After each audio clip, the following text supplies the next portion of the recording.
Hello বন্ধুরা, কেমন আছো? আশা করি সবাই ভালো আছো। আমিও ভালো আছি। আজকে তোমাদের সামনে আমি নতুন আরেকটি ভিডিও নিয়ে চলে এলাম। আসলে কি বলবো, বলার কোনো ভাষা নেই।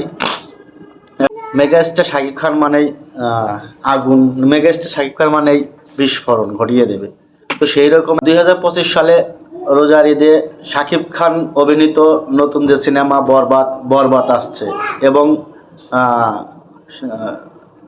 নিশু অভিনীত আফরান নিশু অভিনীত দাগি এবং সিয়াম আহমেদ অভিনীত জঙ্গি, এই তিনটা সিনেমার কথা মানে আলোচনা হচ্ছে যে রোজার ঈদে মুক্তি পাবে। কিন্তু আমার মতে এই তিনটা ছবির মধ্যে বরবাদ যেহেতু অ্যানাউন্স করে দিয়েছে অনেক আগেই, যেটা 2025 সালে রোজার ঈদে মুক্তি পাবে, সেই হিসাবে শাকিব খানের এই নতুন যে সিনেমা বরবাদ, মেহেদী হাসান হৃদয়ের যে বরবাদ, এটা অনেক বিগ বাজেটের ছবি।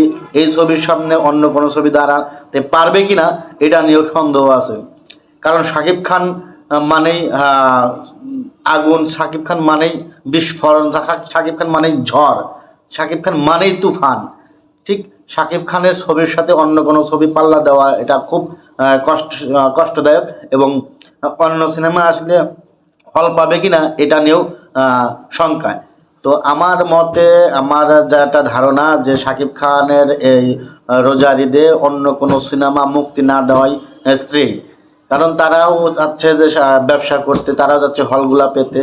তো সেই হিসাবে আমার মনে হয় যে শাকিব খানের বরবাদ সিনেমা যেরকম শোনা যাচ্ছে বা যেরকম আলোচনা হচ্ছে, যদি ওই রকমই হয় তাহলে তো অন্য কোনো সিনেমার কোনো ফল পাবে না, এটা একদম গ্যারান্টেড।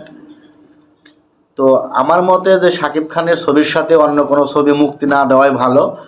তো আপনাদের বন্ধুরা, আপনাদের মতামত কি, শাকিব খানের মতামত কি, সেটা কমেন্টে অবশ্যই জানাবেন।